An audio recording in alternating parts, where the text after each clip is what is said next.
गुरुजी महाराज की जय, हर हर महादेव। आज 11 আগস্ট হিন্দু রক্ষী দলের ডাকে যেভাবে বৃহৎ সনাতন সমাজ এগিয়ে এসেছে চলো বাংলাদেশ অভিযানে, সবাইকে আমার শতকোটি প্রণাম।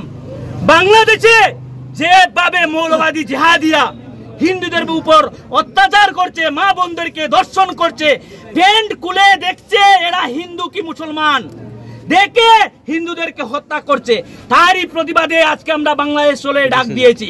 আজকে আমরা বাংলাদেশে যাব, গিয়ে বাংলাদেশকে পুনরায় ভারতের সঙ্গে মিশিয়ে দিব, যাতে অখণ্ড ভারতে পরিণত হয়। বাংলাদেশ ভারতের অংশ ছিল, এটা বললে চলবে না।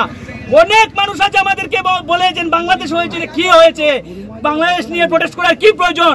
আমরা ভুলে গেছি বাংলাদেশ 1947 খ্রিস্টাব্দের সময় ভারতবর্ষের অংশ ছিল, কিন্তু জিহাদি মৌলবাদীরা দুটি পার্ট করেছিল, একটা ছিল হিন্দুস্তান এবং একটা ছিল পাকিস্তান।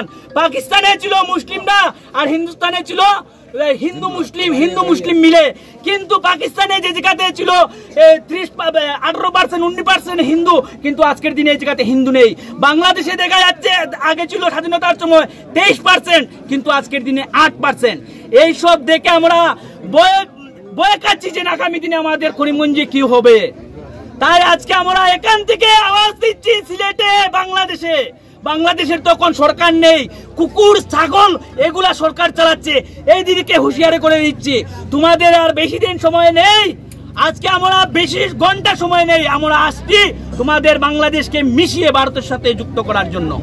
বাংলাদেশত হিন্দুর উপর যে অ্যাটাক হয়েছে, আমরা হিন্দু রক্ষী বাহিনীর একটু প্রতিবাদ জানাই আছো আর গরিহনা জানাই আছো। আর আমি আজি বাংলাদেশে হুঁশিয়ার করে দিব লাগিছো যে আগন্তুক দিন আমার হিন্দুর উপর যদি কোনো অ্যাটাক হয়ে আছে, আমরা চুপ থাকিব নোৱাৰিব, আমরা আগত পাল্টা অ্যাটাক করিব। আর হুঁশিয়ার করে দিছো বাংলাদেশ সরকারে, যিমান করিছো হিন্দুর অ্যাটাক ইমান বন্ধ করে স্টপ করিব।